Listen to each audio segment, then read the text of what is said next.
Welcome back to the channel. Today I'm going to show you how I personally EQ my vocals. It's very simple. I do very, very little. You'll be surprised. And this way we can understand better principles of how to actually use EQ to shape the tone of our vocals. So let's dive right in. So first and foremost, I want you to just look right here. I have a series of plugins on my vocals. It's my vocal chain of plugins. And each of these plugins is doing something, contributing ever so slightly, and they all stack to create the end result that I'm getting here. But today we're just going to look at the EQ so we don't overwhelm you. So first, let's just listen to what we have.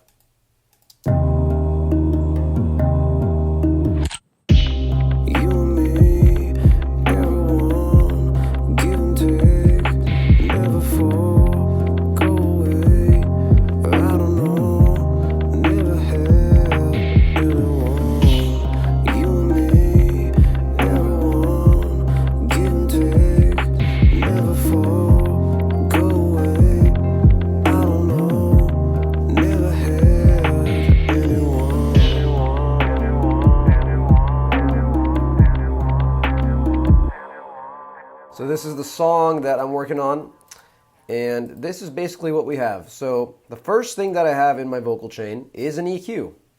Why do we do that? Because we want to cut out bad, unpleasant frequencies before we do any kind of compression or other processing. So we first want to clean up the sound as much as possible. So I'm going to just solo the vocal here, and as you can see on our EQ, this is the stock EQ in Ableton, proof that you don't need anything fancy. And notice how everything I'm doing here is a cut, right? I'm not boosting any frequencies. This is called Subtractive EQ. Subtractive EQ means we're only cutting out frequencies. So I've made three moves here. The first move is a high pass filter. That's where the first band is. And this is basically used to cut out all the low, rumbly, low end that we're not going to hear. Now usually you can have this anywhere between 100 to 200. Depending on your personal preference, if you like your vocals to be a little bit more deep and boomy, you can have 100, like this. You and me, everyone, give and take, never fall. We can move it up to 150 if we want a little bit less of that low end in the voice. You and me, everyone, give and take, never fall. Personally, I like to do 200 because in the context of the entire song, this tends to sit better on top of the instrumental. So this is personally what I do. I like to have my high pass filter at 200. I also have a deeper voice when I sing, so that's going to vary on your voice. But generally the range is going to be from 100 to 200 for your high pass filter. Now, if we don't have a high pass filter, the problem is that you hear a lot of low end, and you can even visually see all those low frequencies that we just don't even hear in the voice, right? Everything below 100 is not necessary. That's for the kick and the bass and low end. We do not need that in the voice. So this is what that stuff sounds like and looks like, right?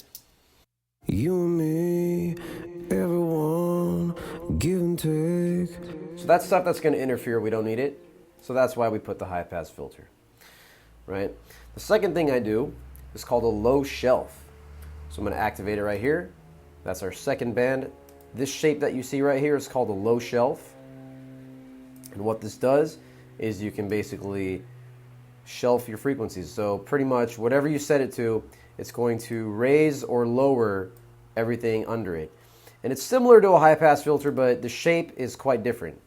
Rather than completely cutting out, it simply just lowers it. So you can see the curve, it just ducks it down. So it's not completely cutting it out like that. It's just ducking it down. And so the reason I do this is because it just helps to lower that mid-range muddiness that tends to be in the voice. Rather than getting rid of it, we're just reducing it. We're just taming it a little bit. So what I have this set to 500 so that everything below 500 is just getting reduced by 3 dB. So it's very subtle. It's nothing crazy. But this helps to also let your voice sit better on the mix. It's important to know that when you're mixing vocals, it's not about how good it sounds alone. It's about how well it sits with the mix, right? So this helps to really sit in the mix by low shelving things below 500. Again, this might depend on your range and your voice. If you have a thinner voice, maybe you want to set that to 300 and your high pass filter to 100, right? So if you have a thinner voice, your curve might look more something like this.